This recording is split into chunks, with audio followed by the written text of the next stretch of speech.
Olá, gente, tudo bom? É bom ter você conosco mais uma vez. Nós estamos aqui para apresentar um pouco sobre confessionalidade. Aliás, nós tratamos sobre esse tema aqui neste canal.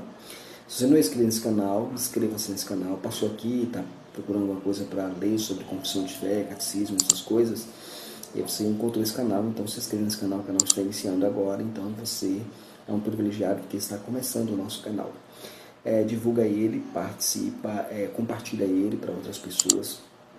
Deixa teu comentário sobre o vídeo abaixo, que nós estaremos respondendo os comentários de vocês. E também dá o teu like, teu joinha e se inscreve no canal e ativa as notificações, tá bom? Muito bem, o tema da nossa aula de hoje, nossa conversa de hoje, né, eu chamo de conversa, não necessariamente uma aula, apesar de a gente estar estudando sobre essa questão. O tema da nossa palestra, nossa aula de hoje, vai ser sobre o presbiterianismo e os símbolos de fé. Nós temos vivido um tempo em que a verdade perdeu todo o sentido. A relativização da verdade tornou-se algo patente aos nossos olhos e em nossos dias.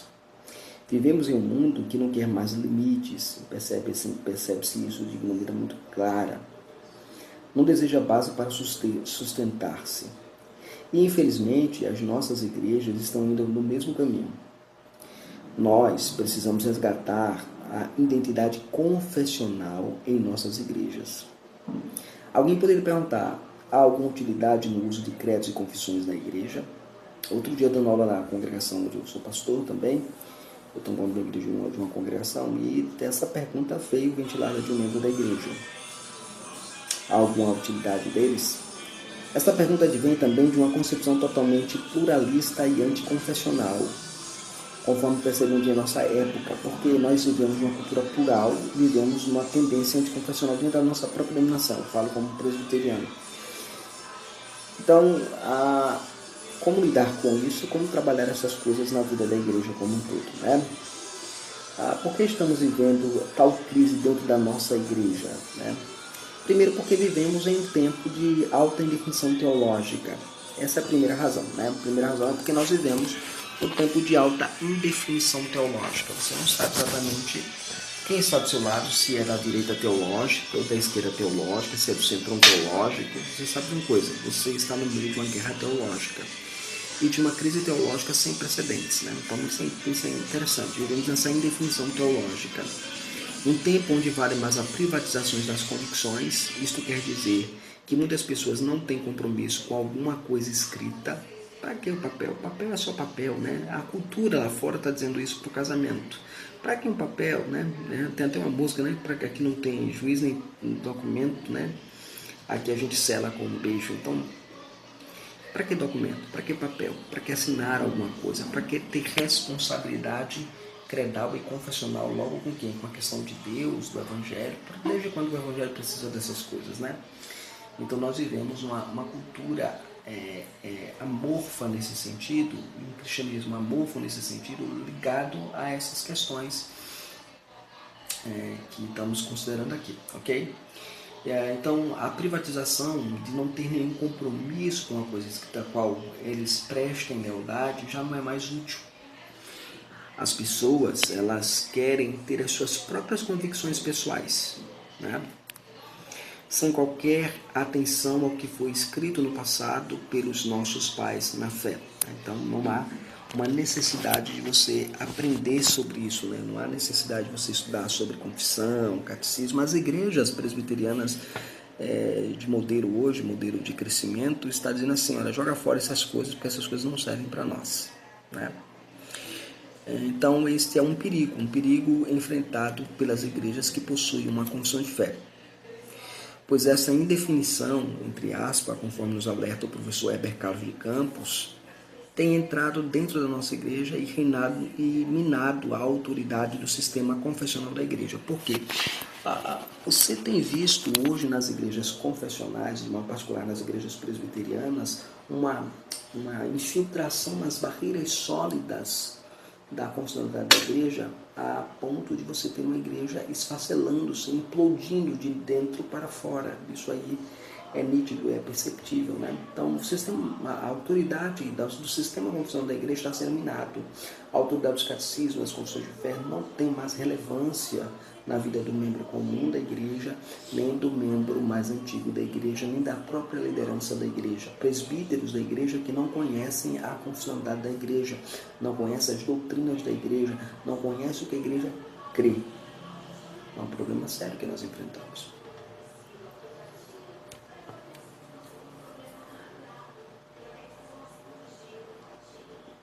Ano após ano, os candidatos ao Sagrado Ministério, por exemplo, se enfileiram nas reuniões conciliares de nossos presbitérios, da denominação presbiteriana, juram fidelidade ao Senhor de fé de nossa igreja presbiteriana. Todavia, eles quebram o juramento, adotando práticas e doutrinas contrárias ao Senhor de fé, porque juraram um dia ensinar e praticar. Então, eu sou presbiteriano, mas no meu culto eu tenho o culto de Sal Grosso, eu tenho no culto presbiteriano hoje o culto dos cristais, como acontecia lá em Pernambuco, numa igreja muito famosa lá, de um pastor muito famoso, lá da região. Há cultos em que se derruba muralhas, há vários fatores aí que você vai ter aí um culto bem pentecostalizado dentro da igreja presbiteriana, em algumas igrejas aqui e acolá. E isso, de certa forma, é uma afronta exatamente ao voto que você faz, porque o voto, honestidade de voto, é uma honestidade de prática, né? Então você precisa praticar naquilo que você acredita. É um problema que a gente tem. Tá, então vamos lá. Muito bem, o professor Ulisses Horta, no seu livro sobre confessionalidade, nos lembra que um significativo número de oficiais, especialmente pastores, assume compromisso subscricional da ordenação, portando escrúpulos quanto ao conteúdo da sua confissão. Ou seja, eu professo a minha fé, eu digo assim, eu juro fidelidade, subscrever, ensinar as doutrinas ensinadas no sistema de doutrinas expostas na confissão de fé, ou seja, como a confissão de fé é um sistema de doutrinas da igreja cristã, da doutrina do evangelho. Então, a que está resumida ali na confissão de fé, nos catecismos, eu não me ensino na minha igreja porque eu guardo alguns escrúpulos, né, em relação a algumas doutrinas que eu não concordo. É mais ou menos isso que acontece. E o Dr. Ulisses continua nos informando que tais escrúpulos podem ocorrer por várias razões. A primeira delas é desconhecimento. Talvez você não conheça toda a doutrina da igreja esboçada lá na confissão de fé e nos catecismos. Então, o desconhecimento nasceu quando você sai do seminário, você nunca viu confissão de fé no seminário. Recentemente foi colocado agora, alguns anos atrás, uma igreja que tem mais de 100 anos de existência, que inventaram de colocar a cadeira como eletiva, agora deve estar obrigatória, mas na época era eletiva, a cadeira de credos e confissões dentro da igreja presbiteriana, dentro dos seminários presbiterianos, né? Então, uma igreja que tem 100 anos, porque os candidatos estão saindo sem conhecer nada. A segunda questão é superficialidade. Eles são superficiais, eles não conhecem o profundo daquilo que a igreja tem como doutrina, né?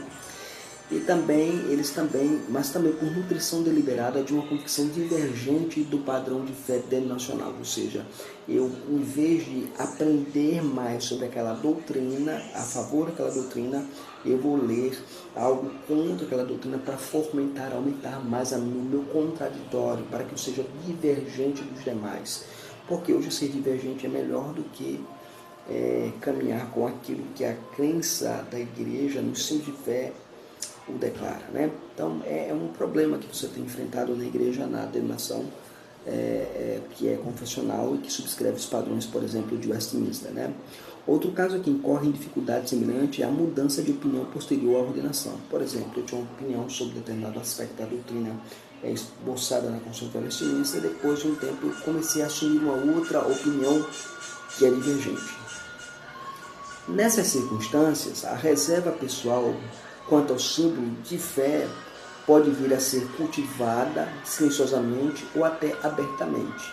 Então, uma pessoa ela pode continuar nutrindo essa divergência com o padrão confessional calado na igreja, aguentando tudo na igreja, ou depois ele começa deliberadamente atentar abertamente se posicionar contra essa doutrina esboçada ali na Confissão de Fé ou nos catecismos. Os resultados de tal reserva serão, em ambos os casos, danosos ao desempenho do ofício do ministério e até da própria igreja. Porque como é que eu vou desenvolver um bom ministério se eu tenho uma reserva contra um aspecto doutrinário da igreja esboçado na Confissão de Fé? Veja, há uma diferença entre você ter dúvida e buscar aprender, e uma diferença entre você entender o que está escrito, mas discordar daquilo que está escrito nos padrões confessionais. E aí você não consegue caminhar no ministério bem, e a igreja também não é alimentada bem, ela não tem a sua identidade presbiteriana fomentada, alimentada e fortalecida. É o que nós temos visto nos nossos últimos tempos.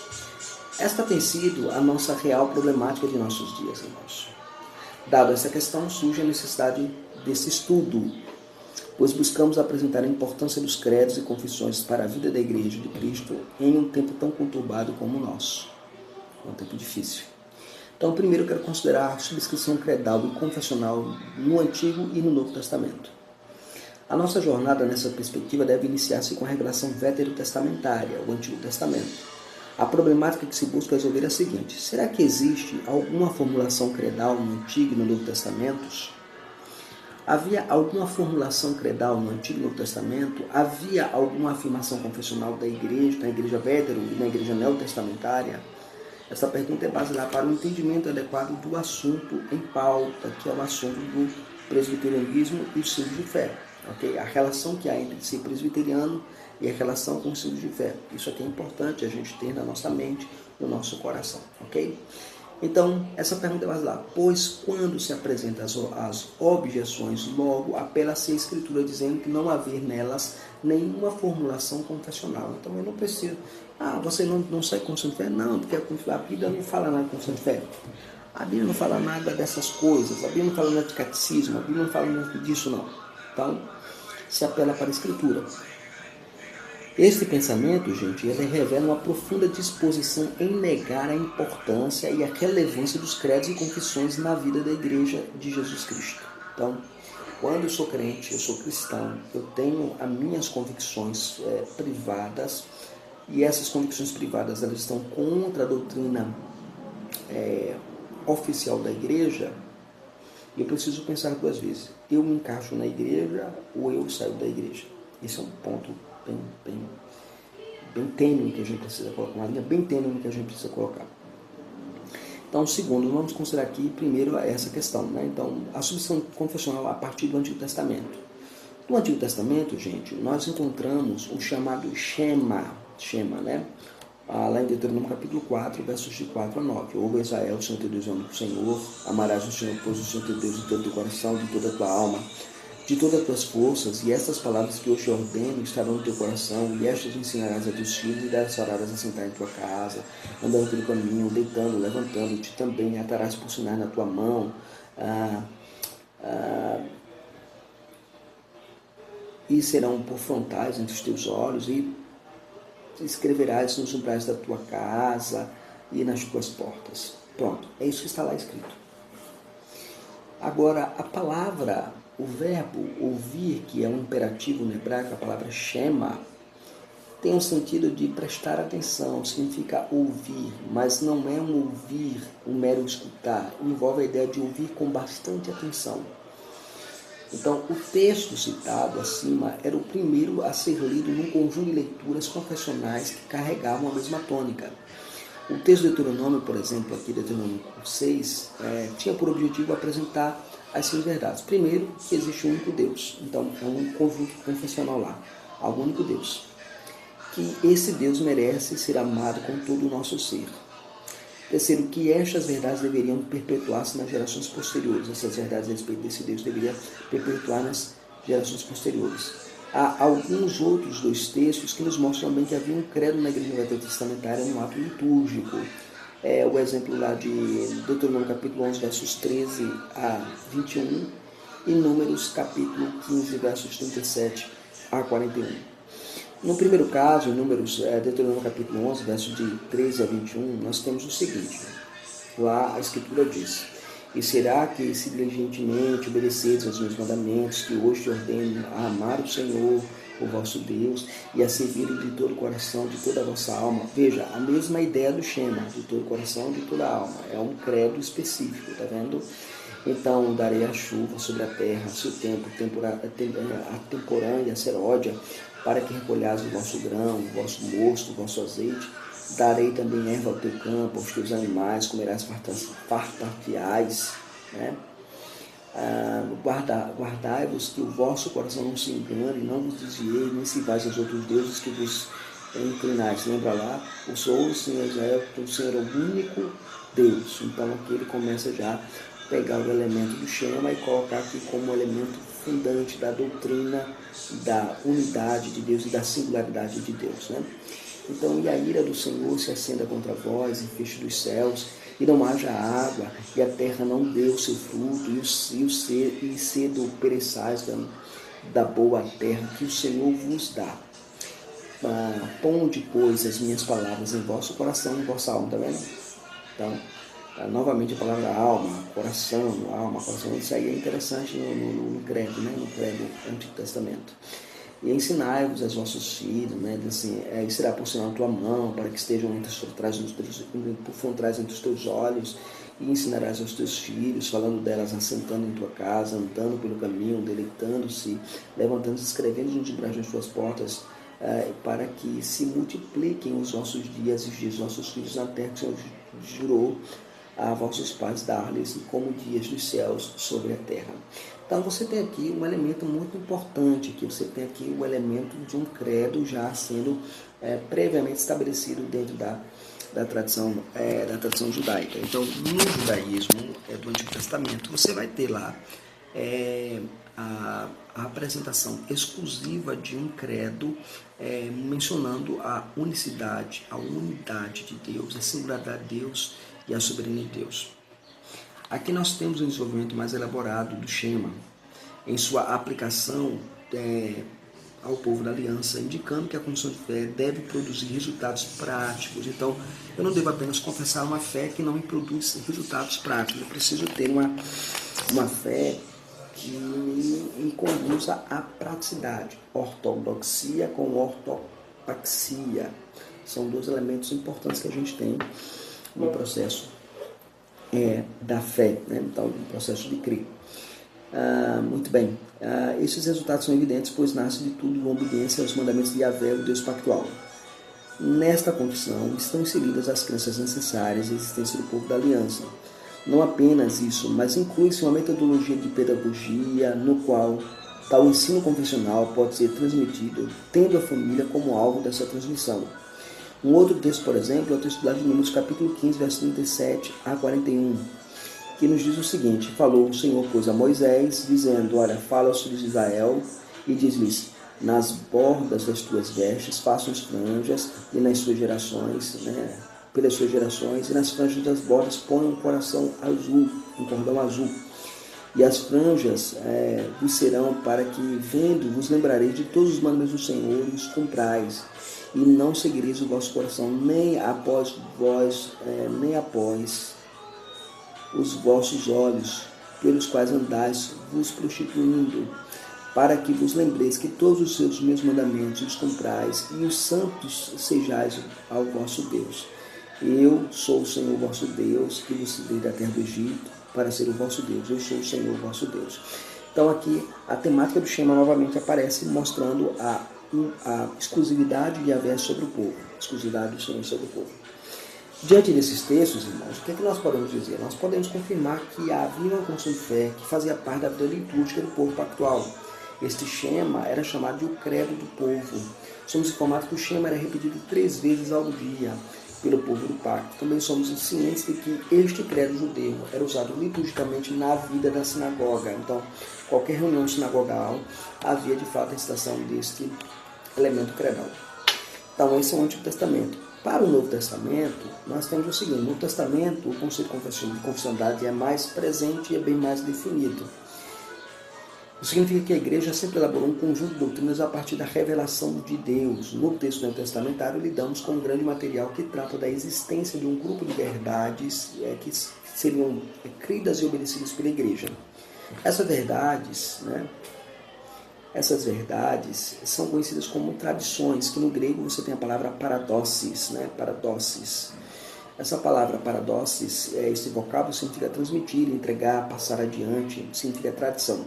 A palavra é formada por uma proporção grega para, que indica junto a, ao lado de, mas o verbo didomir, que é dar, lançar, jogar, com o contexto uma gama de significado, dar, trazer, conceder, causar, colocar. Estes são os conceitos que você tem do verbo didomir. Esse conceito é percebido também em textos bíblicos como 1 e 2 Tessalonicenses capítulo 2, verso 13, quando Paulo diz assim que, diz, irmãos, permaneçam firmes, guardai as tradições como eu ensinei a vocês, seja por palavra, seja por epístola nossa. Então, a igreja é exortada a guardar as tradições apostólicas nesse sentido. Esse aspecto confessional consistia no Novo Testamento na transmissão de ensinos de Cristo e dos apóstolos por meio dos sermões escritos, ou seja, as cartas, sendo orientações quanto ao comportamento. Todavia, toda tradição que entrava em choque com a palavra de Deus deveria ser, de fato, rejeitada. Diante disso, nós devemos ter em mente que a tradição é uma boa palavra em si mesma. Né? A palavra tradição é uma boa palavra em si mesma. Graças à tradição, as pessoas se salvam da tirania do momento e transcendem o tempo. Então, aqui é o John Leite, no seu livro A Tradição Reformada, ele lembra isso para a gente, que nós devemos entender que a tradição é uma palavra muito boa, que nos preserva, nos salva da tirania do momento, ou seja, aquilo que é momentâneo. Veja o que está acontecendo na igreja hoje. Qual é a bola da vez? A MDA, né? Células, tem até reunião de expulsão do demônio, essas coisas todas que você tem visto na igreja acontecendo e ninguém diz nada, todo mundo fica calado, faz de conta que está tudo muito bem dentro da igreja e não está, porque as doutrinas da igreja estão sendo atacadas e massacradas nesse sentido, porque criou-se uma tirania do momento. O que é moda é o que vale na pregação, o que é moda é o que vale na vida da igreja hoje. O que é moda teológica é o que vale ser experimentado na igreja hoje. A igreja hoje virou laboratório de testar teologias. Deixa eu dizer uma coisa. A única teologia é aquela que James Ayn Park diz no seu livro Antigo Evangelho. É seguir o Evangelho que dá ao homem a oportunidade de glorificar a Deus e mostrar-se que ele, o homem, nada o é. Ok? Isso significa que na preservação da tradição recebida, não somos feitos meninos levados por qualquer vento de doutrina. Porque quando eu recebo uma tradição, teologicamente, como a Confissão de Fé do Westminster, os catecismos, as 3 formas de unidade, eu sei basicamente o que eu creio, como eu devo crer, de que maneira eu devo caminhar. Então nenhuma doutrina, nenhuma heresia vai me levar para qualquer outro caminho, a não ser o caminho da ortodoxia, quando a ortodoxia é pregada e ensinada na vida da igreja. Então, Paulo já alerta lá em Efésios capítulo 4, verso 14, isso. A tradição, ou conjunto de verdades recebidas pela Igreja de Cristo, tem sido escrito de diversas formas na Escritura, como a doutrina dos apóstolos, e perseverar na doutrina dos apóstolos, na comunhão dos santos, na comunhão, no partir do pão das orações, Atos 2, verso 42. Recebe também o nome de palavra da vida, né? Que é preservando a palavra da vida, para que no dia de Cristo se eu me glorie, de que não corri em vão e nem me esforcei inutilmente, Filipenses capítulo 2, verso 16. Também recebe o designativo de forma de doutrina. Mas graças a Deus, porque outrora, escravos pelo pecado, né? Escravo do pecado, contudo viestes a obedecer de coração a forma, tipos, né? A forma de doutrina a que fostes entregues. E por fim, são palavras, né? Essa aí é a forma de doutrina, Gálatas capítulo 6, verso 6. E são palavras, diz o texto, conserva o modelo das sãs palavras, que de mim tens ouvido na fé e no amor que há em Cristo Jesus. 2 Timóteo, capítulo 1, versos de 13 a 14. Então, é isto que você precisa entender, que há essa necessidade de percebermos a importância de ter-se um credo no Antigo e no Novo Testamento. É muito claro esse conjunto de doutrinas que formulam os credos e o ensino da igreja. Isso me leva para a nossa segunda proposição. A segunda proposição a trabalhar hoje é a Igreja Presbiteriana do Brasil e a sua relação com os padrões confessionais do Westminster, okay? Com os símbolos de fé do Westminster. Porque não adianta você dizer, eu sou presbiteriano, mas eu sou de uma geração presbiteriana que não considera as confissões de fé, os catecismos. Você não é presbiteriano, tá? Você não é presbiteriano, você está na igreja errada. Primeiro vamos ver a relação que a igreja presbiteriana tem, né? Não, mas essa coisa de exaltar a confissão de fé é coisa neopuritana. Vamos ver o que é a confissão de fé, né? O que qual é a relação que a nossa denominação tem com os símbolos de fé? Vamos ver. Primeiro, do ponto de vista histórico. A Igreja Presbiteriana do Brasil, gente, teve seus primeiros passos para uma organização eclesiástica quando um jovem pastor chamado Ashbel Green Simonton desembarcou no Brasil no dia 12 de agosto de 1859. Embora sabemos que o presbiterianismo iniciou de fato e verdade no dia 22 de 4 de 1860 em uma escola dominical, né? 1860, né? Todavia, a data e o ano de agosto tem prevalecido no presbiterianismo brasileiro, né? Então, se comemora o dia 12 de agosto de 1859, né? Historicamente, a Igreja Presbiteriana do Brasil parece ter uma afinidade de defesa para com o ensino de fé, embora o calvinismo trazido por Simonton seja, de certa forma, modificado pelo ponto de vista do avivalismo. É o calvinismo confessional de Westminster com relação à subscrição que está em foco aqui. Eu não quero saber da questão da escola de Simonton, se é da Wood, se da New School, não é isto. A discussão que nós precisamos levantar é que a igreja, ela mesmo tendo essas dificuldades que ela teve no início, ela veio como uma igreja, de certa forma, confessional, porque ela vai adotar esses padrões confessionais. Por exemplo, na ordenação do primeiro pastor nacional, né, o reverendo Manuel José da Conceição, ele declarou aceitar a Confissão de Fé, Westminster e a forma de governo da Igreja Presbiteriana. Ok? Simonton, ao abrir a escola dominical, passou a ensinar o catecismo, olha só, o catecismo de história sagrada e o progresso do peregrino. Então, quais eram os manuais de ensino que ele usava? O catecismo, né, o breve catecismo de Westminster, e mais o peregrino de Bunyan, né? E tinha a prática de fazer uma vez por mês, de pregar, fazendo exposição de uma pergunta do breve catecismo de Westminster. Então ele tinha a prática de fazer exposições, uma vez por mês, no domingo, de uma pergunta do breve catecismo. E o seu objetivo era de preparar os crentes para defender-se dos ataques dos incrédulos. Por isso ele mesmo declarou: estou fazendo o que está a mim, né, está em mim, para gravar este catecismo na memória de todos. Então ele entendia que era necessário que a igreja conhecesse a sua doutrina. Então ele começa a pregar, a ensinar os catecismos da igreja. A Igreja Presbiteriana do Brasil sempre ensinou e defendeu os seus de fé e Westminster como os padrões confessionais da sua denominação, da igreja como um todo. Então, quem é presbiteriano vai entender que esses padrões confessionais pertencem historicamente a eles. Esse é o primeiro aspecto. O segundo aspecto dessa relação é do ponto de vista doutrinário. Como igreja já estabelecida, nós adotamos os padrões de Westminster, os padrões de fé. A Confissão de Fé, o breve catecismo, o catecismo maior, né? Todos os padrões de Westminster, o catecismo menor. Isso significa que, doutrinariamente, nós temos uma identidade. Não adianta você importar a identidade de neopentecostal, de pentecostal, de abobrinha para dentro do presbiterianismo, que não vai funcionar, né? A identidade presbiteriana já está definida nos padrões confessionais. Então, do ponto de vista doutrinário, nós somos o que nós cremos, no que nós cremos. Eu vou escolher 3 doutrinas para a gente tratar aqui, que eu julgo que são as 3 doutrinas que estão sendo mais atacadas de maneira muito direta dentro do presbiterianismo atual, né?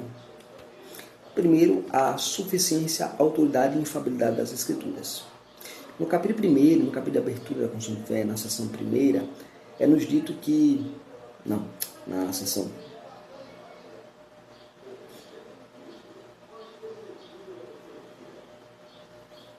Na seção 6, diz o seguinte: que Deus foi servido em diversos tempos, diversos modos, revelar-se e declarar aquela sua vontade, né?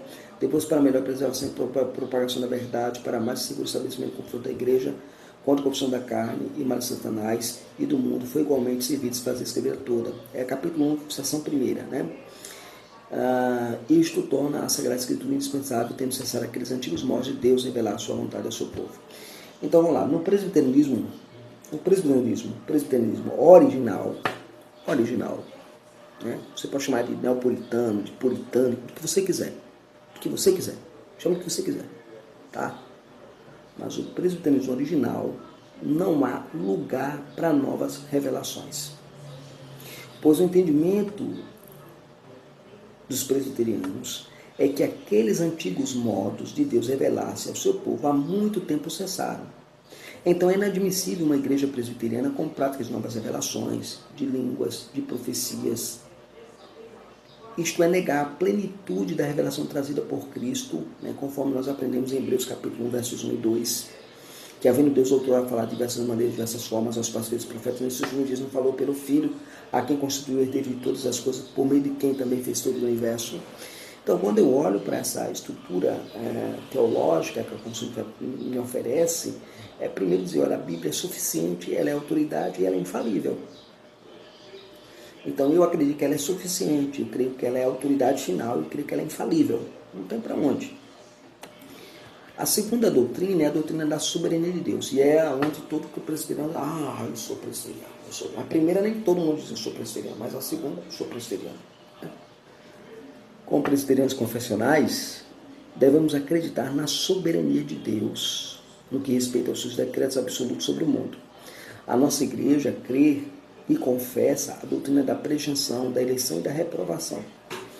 Isso significa que o verdadeiro presbiteriano não acredita no livre-arbítrio do homem, mas crê que o homem está escravizado pelo pecado, está limitado pelo decreto absoluto de Deus em tudo que Deus faz em sua vida, ou seja, ele é morto espiritualmente, ele é escravo do pecado, ele age em conformidade com o projeto que Deus havia planejado desde toda a eternidade.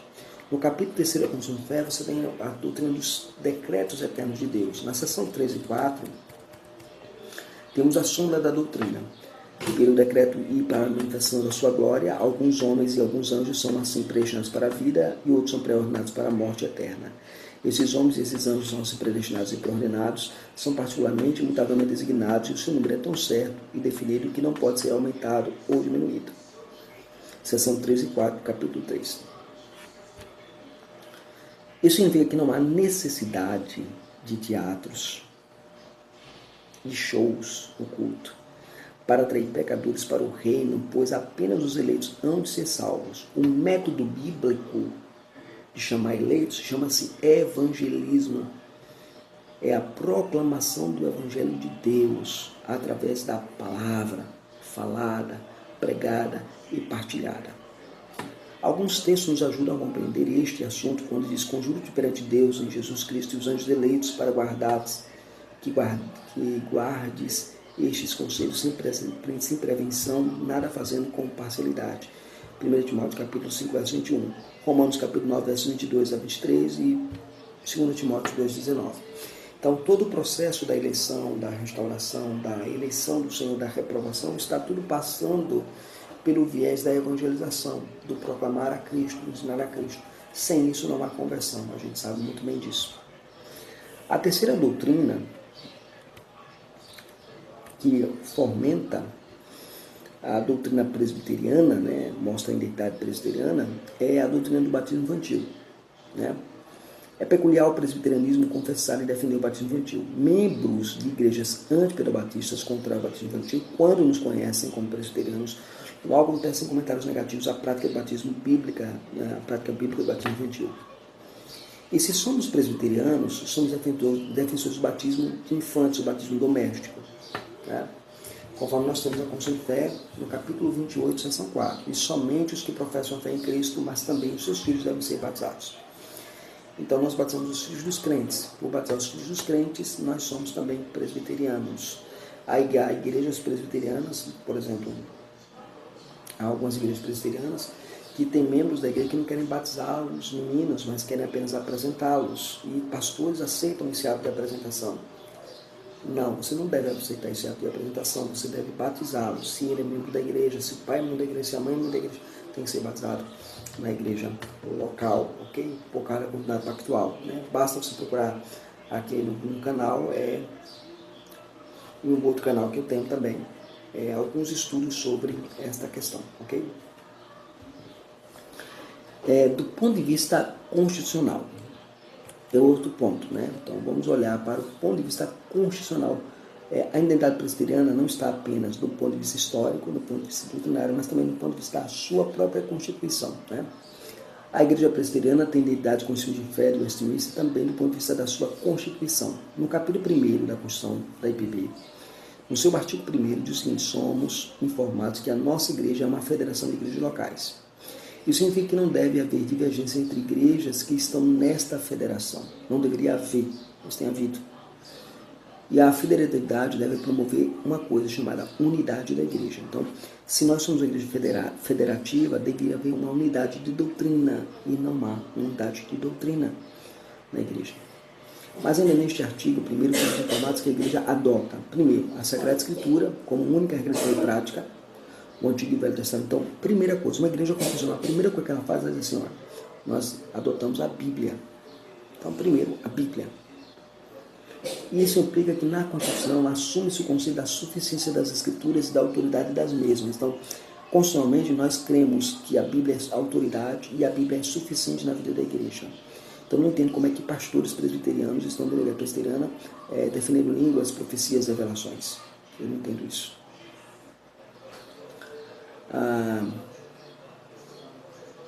Segundo, que como sistema de doutrina, a linha B vai dizer assim, e como sistema de dispositivo de doutrina e práticas, a sua confissão de fé e o catecismo maior e breve.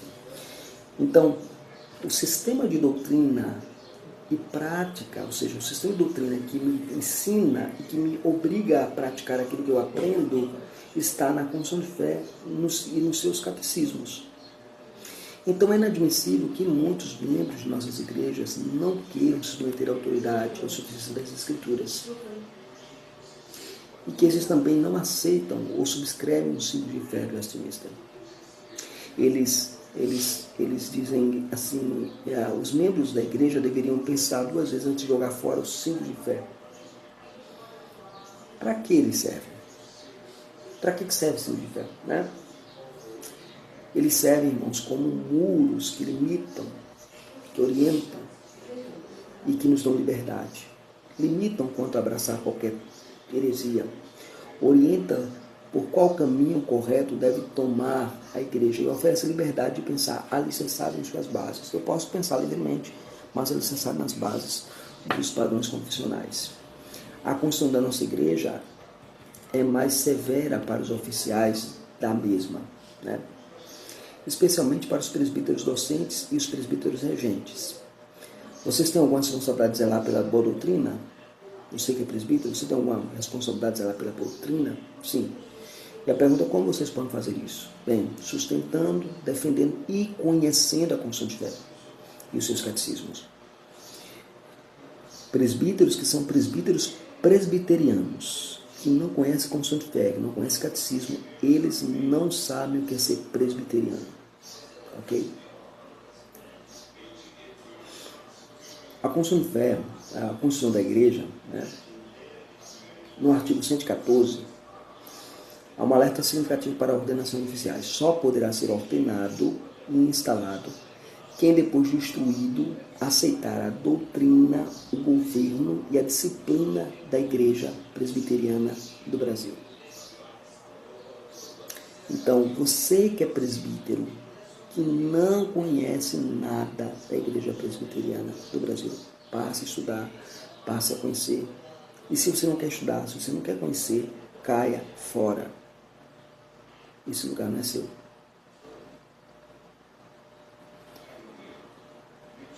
Ao seminarista, ele é outorgado, a ele, no final do curso, perante o presbitério, que apresente uma tese, ou seja, uma monografia, baseada em um capítulo ou seção da Constituição de Fé do Westminster. Peraí, então tem que apresentar uma monografia baseada numa seção ou um capítulo da Constituição de Fé do Westminster? Ora, mas para que Constituição de Fé, pastor? Né? Para quê? Para isso, irmãos. Né? É isso. Isso que é importante para a gente. Né? Muito bem. E conforme nós lemos no artigo 120 da linha B de nossa Constituição. Então, senhoras e senhores, vocês que me assistem agora, estamos diante de um grande desafio na igreja.